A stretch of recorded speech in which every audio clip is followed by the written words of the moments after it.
Hello everyone, আমি পূজা। আমার নতুন আর্টি ব্লগে সকলকে স্বাগত জানাই। তো আজকে বিকেলে একটা ছোট্ট ব্লগ নিয়েছি তোমাদের সাথে শেয়ার করতে। তো দেখো, প্রথমে আমি বিকেলে কিন্তু বসে গেছি টিউশনি পড়াতে। এখন টিউশনি পড়ানোর পর যত কাজ থাকে এখন সেই সব কাজকর্ম করব। টিউশনি পড়ানো হয়ে গেল প্রায় 3:30 থেকে এই 5:30 অবধি কিন্তু আমি টিউশনি পড়াই। আর যেহেতু এখন বড়দিনের বেলা, তো বেশ সময়টা পাওয়া যায়। আর তোমরা জানো যে আমি দুপুরে স্কুলে যাই, স্কুল থাকে। তো সেই জন্য কিন্তু আমার সকালটা যেমনটা কাজ থাকে, আমার কিন্তু বিকালটাও তেমন কাজ থাকে। মানে টিউশনে পড়ানো থেকে উঠে আমার কিন্তু প্রচুর কাজ থাকে। তো সেরকমভাবে কিন্তু আমি দেখো কাজকর্ম করতে লেগে গেছি।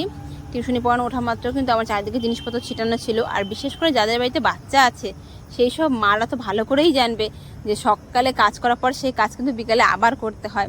হাজার ঘরবাড়ি গুছিয়ে রাখো, বিছনা গুছিয়ে রাখো, তবুও কিন্তু বাচ্চারা বাড়িতে থাকলে ওরা কিন্তু এলোমেলো করবেই। তো আমারও সেম একই অবস্থা।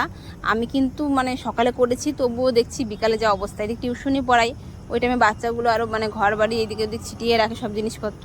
আমি টিউশনি থেকে ওঠা মাত্রই কিন্তু আমি আলা গুছিয়ে নিলাম, জিনিসপত্র সব কিছু গুছিয়ে নিয়ে বিছনা টিছনা সব গুছিয়ে ভালো করে ঘর বাড়ি ঝাড় দিয়ে নিলাম। আর বিকেলে তো ঝাড় দিতেই হয়, সকালে ঝাড় দিলেও তো ঘর বাড়ি আবার নোংরা হয়। আর যেহেতু সন্ধ্যা দেবো, তো তার আগে ভালো করে ঘরটা কিন্তু ঝাড় দিয়ে পরিষ্কার করে নিলাম।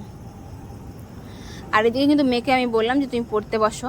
আর যেহেতু আমার ছেলে আর মেয়ের কিন্তু কোনো টিউশনই দেওয়া নেই, সেই জন্য কিন্তু আমার ছেলে মেয়েকে মানে পড়াতে হয়। আবার দিয়ে কিন্তু ওরা যেহেতু ইনস্ট্রুমেন্টগুলো শেখে, যেমন গান, তবলা, এগুলো আবার শেখাতে হয়। তো মেয়েকে এক এক করে বললাম, মেয়েকে পড়তে বসায়। আমি কিন্তু এদিকে কাজ করতে চলে এসেছি ঘর বাড়ির। আর তারপরে আবার মেয়েকে গান করাবো, আর এদিকে ছেলেকেও বলছি পড়তে বসতে। তো আমার এদিকে কিন্তু ঘর বাড়ি পরিষ্কার করতে করতে এদিকে কিন্তু সন্ধ্যাও লেগে যাচ্ছে ভালোই। আমি তারপর কিন্তু দুয়ারে দুয়ারে জল ছিটা দিয়ে আমি কিন্তু এবার চলে যাচ্ছি সন্ধ্যা দিতে। তো এতে সন্ধ্যা দিয়ে এখন ছেলে মেয়েকে পড়াতে বসে যাবো। ওরা এখন পড়বে। তো বিকালটা কিন্তু আমার এইভাবেই কাটে, বিকাল থেকে একদম সন্ধ্যা পর্যন্ত রেগুলার। আর তারপরে কিন্তু সন্ধ্যার পর কিন্তু আমি বাচ্চাদের নিয়ে বসি, যেগুলো ওদেরকে শেখানোর শিখিয়ে দিয়ে তারপর কিন্তু আমি রান্নাতে যাই। তো আমার এই আজকের ছোট্ট ব্লগ তোমাদের কেমন লাগলো অবশ্যই শেয়ার করো। আর আমার ভিডিও ভালো লাগলে কিন্তু আমার চ্যানেলকে লাইক ও সাবস্ক্রাইব করে দিও।